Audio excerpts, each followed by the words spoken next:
Hello, जय हिंद साथियों। कैसे आप सभी? उम्मीद है कि आप सभी स्वस्थ होंगे और बहुत ही अच्छे से आप लोगों की तैयारी चल रही होगी। मैं नेहा स्वागत करती हूँ आप सभी का आपके अपने परिवार लक्ष्य वर्दी में। साथियों, जैसा कि आप लोग देख पा रहे हैं, आज हमारी पॉलिटी की क्लास नंबर 18 है। क्लास नंबर 17 तक हम लोगों ने पॉलिटी को बहुत अच्छे से कवर कर लिया है। जिसने भी पिछली क्लासेस ना देखी हो, चैनल की प्लेलिस्ट में जाकर के आप पिछली क्लासेस अवश्य देख लीजिए। साथियों, हमारा जो चैप्टर चल रहा है, पिछली क्लास में हम लोगों ने संसद पढ़ा था, है ना। संसद हम लोग पढ़ रहे थे कि संसद के कितने अंग होते हैं। हम लोगों ने पढ़ा था संसद के 3 अंग होते हैं, एक राष्ट्रपति, लोकसभा और राज्यसभा, है ना। पिछली क्लास में हम लोगों ने लोकसभा के बारे में पढ़ लिया था। आज जो हम लोग पढ़ेंगे राज्यसभा के बारे में पढ़ेंगे। तो आप लोग जल्दी जल्दी से अपना अपना कॉपी पेन लेकर के आ जाएंगे, कॉपी पेन लेकर के बैठे होंगे, है ना। तो आज की क्लास में हम लोग राज्यसभा से स्टार्ट करते हैं कि क्या है राज्यसभा, कब इसका गठन हुआ, कितने सदस्य हैं, इन सदस्यों का चुनाव कैसे होता है, क्या योग्यता होनी चाहिए, है ना। वो सब कुछ हम लोग आज की क्लास में पढ़ेंगे। तो सबसे पहले आप लोग हेडिंग डाल लेंगे राज्यसभा। क्या लिखेंगे? सबसे पहले आप लोग हेडिंग डाल लेंगे राज्यसभा। अब देखो, बात करिए यदि हम लोग राज्यसभा के गठन की, कि राज्यसभा का गठन कब हुआ, तो आप लोग लिख लेंगे कि राज्यसभा का जो गठन होता है 3 अप्रैल 1952। कब राज्यसभा का गठन हुआ था आपका? 3 अप्रैल 1952 में। और राज्यसभा की प्रथम बैठक, क्या प्रथम बैठक कब हुई थी? 13 मई 1952। यदि आपसे क्वेश्चन पूछ लिया जाए कि राज्यसभा की प्रथम बैठक कब हुई थी, तो 13 मई 1952 में हुई थी, है ना। और इसका नामकरण कब हुआ था? 23 अगस्त 1954। कब हुआ था राज्यसभा का नामकरण? 23 अगस्त 1954 में इसका नाम राज्यसभा रख दिया गया था।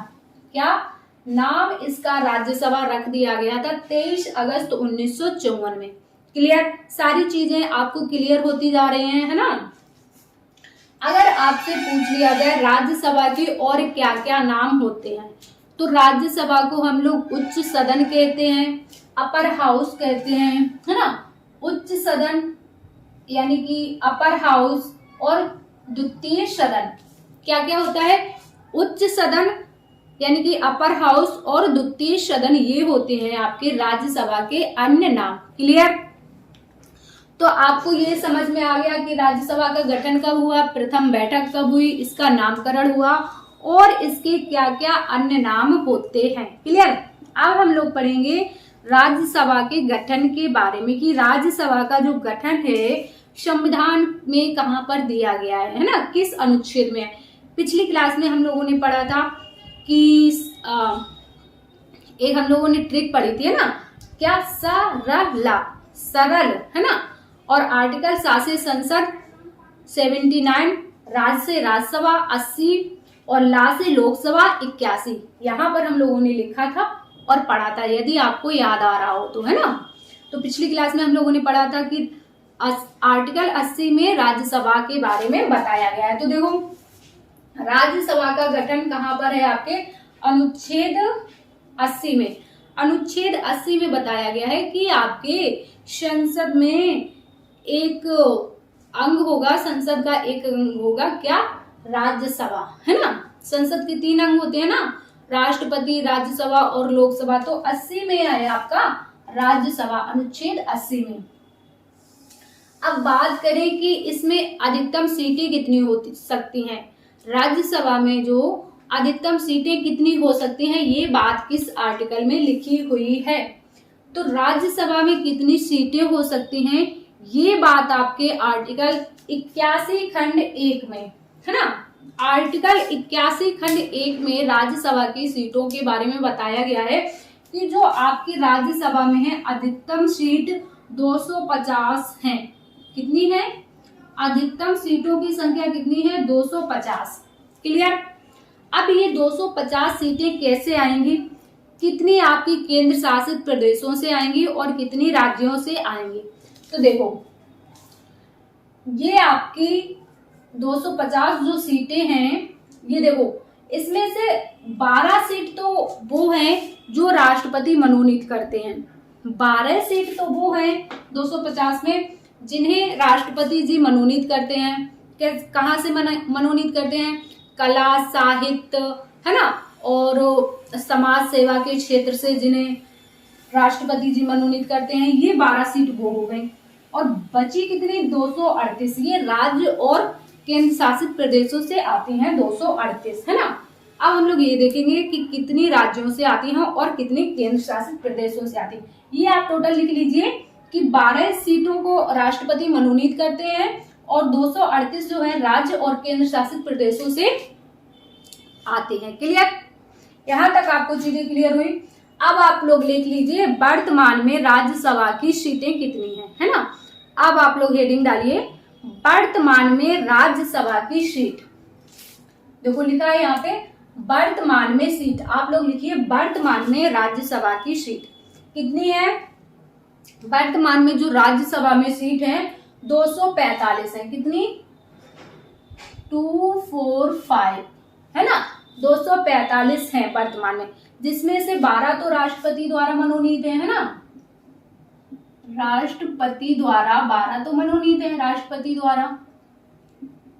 ठीक, कला, साहित्य, विज्ञान के क्षेत्र से, समाज सेवा के क्षेत्र से ये 12 मनोनीत हो जाते हैं, है ना। इसके बाद 233 बची आपकी, जो आपकी इसमें से आपके 233 में से यहाँ 233 में से राज्यों से आएंगी 225 और यूटीज से आएंगी आपकी, देखो यूटीज से कितनी है? दिल्ली से 3 है, पुदुचेरी से 1 है, इसके बाद जम्मू कश्मीर से 4 है। समझ गए? अभी हम आपको ये भी बताएंगे कि किस राज्य से कितनी सीटें आती हैं। उत्तर प्रदेश से, या फिर यहीं पर लिख लीजिए आप कि उत्तर प्रदेश से सबसे ज्यादा सीटें आती हैं। राज्यों में आपकी उत्तर प्रदेश से सबसे ज्यादा सीटें आती हैं। कितनी? 31 सीटें, है ना। तो देखो दिल्ली से कितनी आती है? 3, पुदुचेरी से 1, जम्मू कश्मीर से 4 सीटें आती हैं और राज्यों से आती हैं आपकी 225। तो ये यूटीज से टोटल कितनी हो गई? 8 सीटें आपकी यूटीज से आती हैं, है ना, और 225 राज्यों से आती हैं। क्लियर? अब आप लोग हेडिंग डाल लीजिए राज्यसभा सदस्यों का चुनाव। जो राज्यसभा के सदस्य होते हैं इनका चुनाव कैसे होता है हम लोग ये पढ़ेंगे। तो आप लोग हेडिंग डालो राज्यसभा के सदस्यों का चुनाव।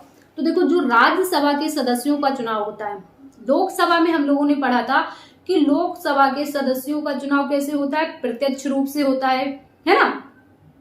लेकिन राज्यसभा के जो सदस्यों का चुनाव होता है ये अप्रत्यक्ष रूप से होता है, इनडायरेक्टली, है ना, अप्रत्यक्ष रूप से होता है। अब अप्रत्यक्ष रूप मतलब क्या इसमें हम लोग वोट डाल सकते हैं?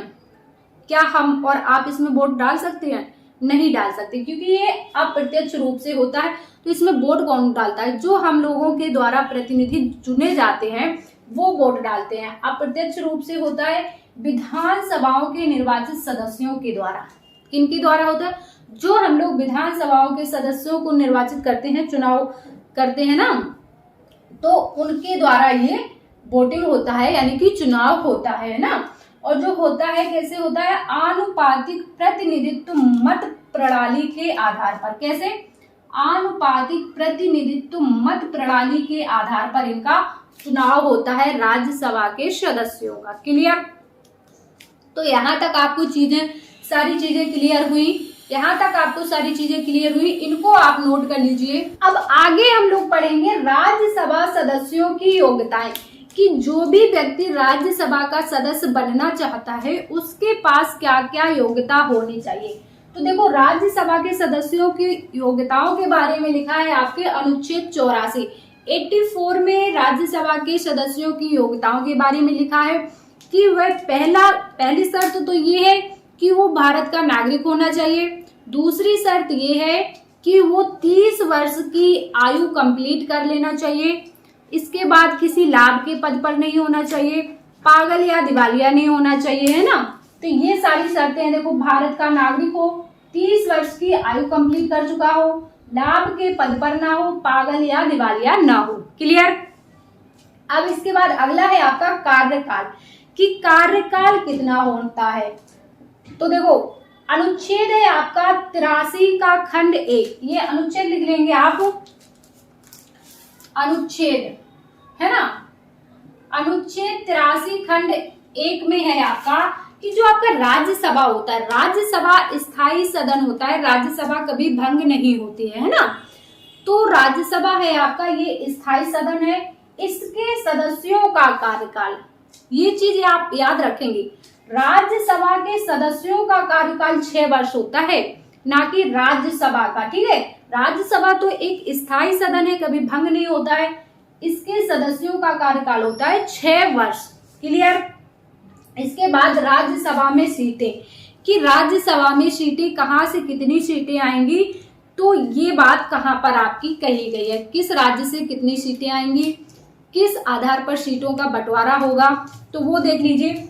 एक आपके संविधान में अनुसूची है, अनुसूची 4 है ना, अनुसूची 4 में राज्यसभा की सीटों के बंटवारे के बारे में लिखा गया है कि राज्यसभा में सीटों का बंटवारा है ना। तो देखो किस आधार पर होगा, जो सीटों का बंटवारा होगा जनसंख्या के आधार पर, है ना। तो जो राज्यसभा में सीटें हैं उन सीटों का बंटवारा कैसे होगा, जनसंख्या के आधार पर।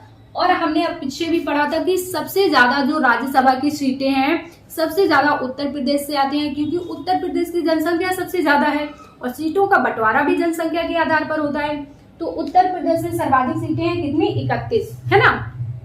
इसके बाद सबसे कम, कई राज्य आपके ऐसे हैं जिनमें एक एक सीट है, जैसे आपकी गोवा हो गया, अरुणाचल प्रदेश हो गया, सिक्किम, मिजोरम, मेघालय, नागालैंड, त्रिपुरा, है ना। ये सारे राज्य हैं जिसमें आपकी एक एक सीट है, इसको आप लोग लिख लेंगे। क्लियर। इसके बाद शपथ, कि राज्यसभा और जो लोकसभा के सदस्य हैं इनको शपथ कौन दिलाएगा।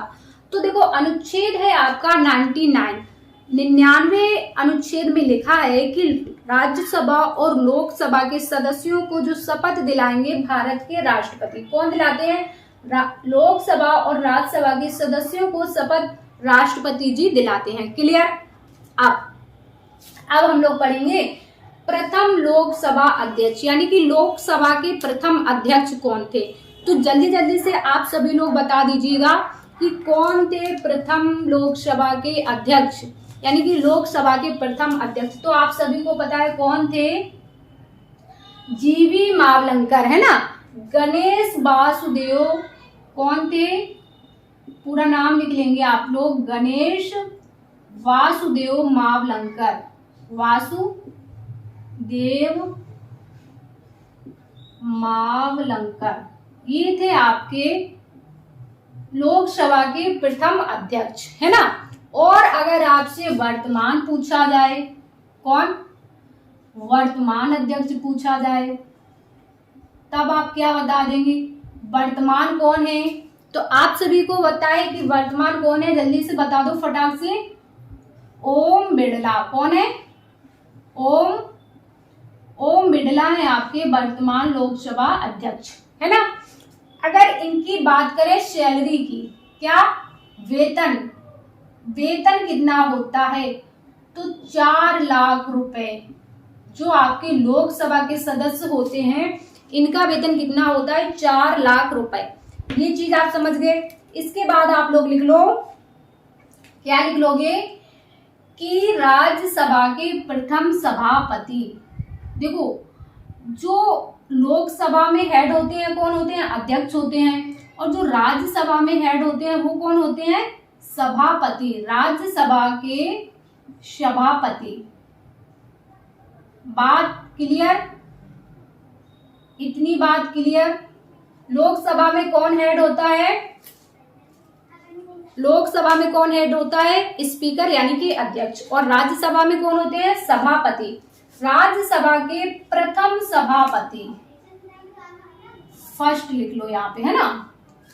राज्यसभा के प्रथम सभापति कौन थे, तो बता दीजिए कौन थे, सभी को पता होगा कौन थे, डॉक्टर एस राधाकृष्णन। कौन थे, डॉक्टर एस राधाकृष्णन, है ना, यही तो थे, राधा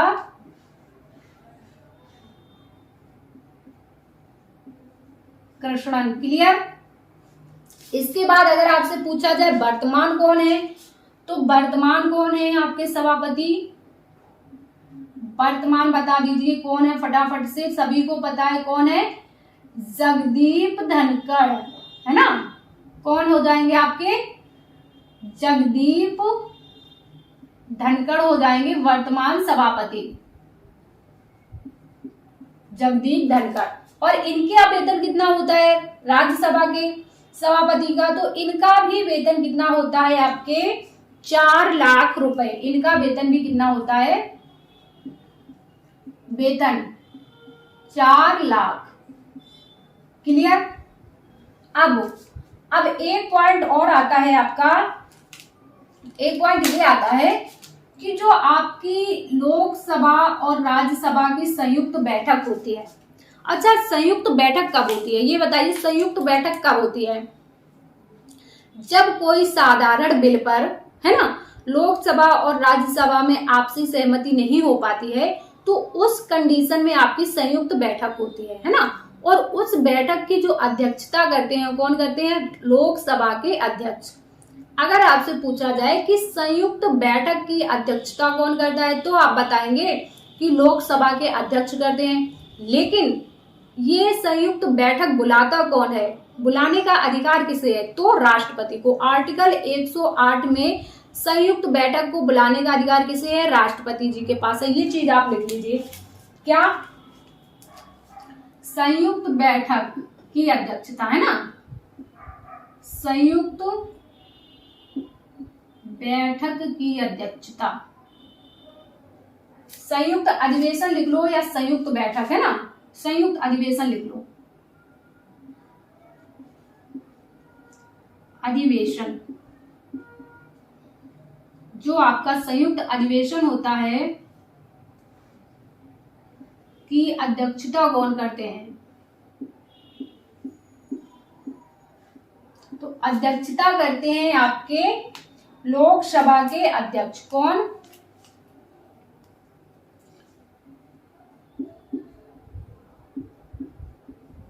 लोकसभा के अध्यक्ष। क्लियर। और इस संयुक्त अधिवेशन को बुलाता कौन है, संयुक्त अधिवेशन को बुलाने का अधिकार किसके पास है, बुलाने का अधिकार तो आप बता देंगे किसके पास है, अभी हम लोगों ने पढ़ा राष्ट्रपति जी के पास। क्लियर। ये बातें आपको क्लियर हो गई। तो हम लोगों ने पढ़ लिया राज्यसभा भी पढ़ लिया आज, और कल हम लोगों ने पढ़ लिया था लोकसभा। तो संसद का चैप्टर हम लोगों का खत्म हो चुका है ना। संसद चैप्टर को हम लोगों ने बहुत अच्छे से क्लियर कर लिया है। साथियों, उम्मीद है कि आपको क्लास पसंद आई होगी और ये चैप्टर भी अच्छे से आपका क्लियर हो गया होगा। यदि क्लास आपको पसंद आई है तो क्लास को ज्यादा से ज्यादा लाइक और शेयर कीजिएगा। चैनल पर नए हैं तो चैनल को सब्सक्राइब जरूर कर लीजिएगा, ताकि आगे आने वाली क्लासों के नोटिफिकेशन आपको समय पर मिलते रहें। चैनल आपको डिस्क्रिप्शन में व्हाट्सएप ग्रुप का लिंक मिल जाएगा, आप व्हाट्सएप ग्रुप से ऐड हो जाइए। आपके जो भी डाउट है आप पर्सनली पूछ सकते हैं। यदि क्लास में आपको कहीं कोई दिक्कत आ रही है तो आप कमेंट्स करके जरूर बताइएगा। तो साथियों, हम मिलेंगे आपसे नेक्स्ट क्लास में। आज की क्लास को इतना ही रखते हैं। जब तक के लिए आप स्वस्थ रहिए, मस्त रहिए और अपनी तैयारी करते रहिए। जय हिंद साथियों।